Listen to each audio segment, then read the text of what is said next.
Sun is referred as red giant. इसको red giant क्यों कहा जाता है? रेड जायंट क्योंकि sun is a which type of star. इनको रेड जायंट इसी वजह से कहा जाता है क्योंकि इनके ऊपर मोस्टली जो है ना वो फ्यूजन रिएक्शंस हो रहे होते हैं।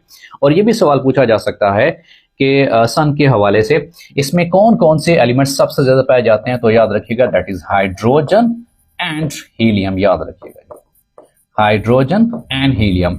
और परसेंटेज के हवाले से कौन कितनी परसेंटेज है? मोस्टली इसकी परसेंटेज 92% होती है और इसकी परसेंटेज तकरीबन जो है वो 8% होती है हीलियम की percentage. So overall most abundant जो एलिमेंट है वो कौन सा है? दैट इज हाइड्रोजन, जो सबसे ज्यादा पाया जाता है जो सन है उसके अंदर। और ये भी सवाल पूछा जा सकता है कि sun is which type of a star, क्योंकि सन प्लेनेट जो है ये एक स्टार है और इसको क्या नाम दिया जाता है? येलो डॉर्फ और जी टाइप स्टार भी इसे कहा जाता है।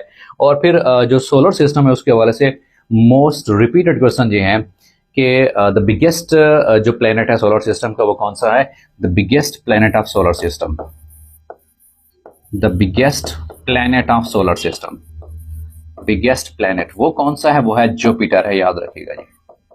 और स्मॉलेस्ट कौन सा है? दैट इज मरकरी, याद रखिएगा जी। स्मॉलेस्ट वो कौन सा है? That is mercury. और फिर ये भी सवाल पूछा जा सकता है the hottest and the brightest कौन सा है? दैट इज वीनस, याद रखिएगा जी कि hottest and brightest, hottest and brightest planet वो कौन सा है? हॉटेस्ट एंड ब्राइटेस्ट प्लेनेट वो कौन सा है? दैट इज वीनस है, याद रखिएगा जी। और फिर ये भी सवाल पूछा जा सकता है कि सोलर सिस्टम में जो सूरज के करीब तरीन है वो सबसे पहले कौन सा है?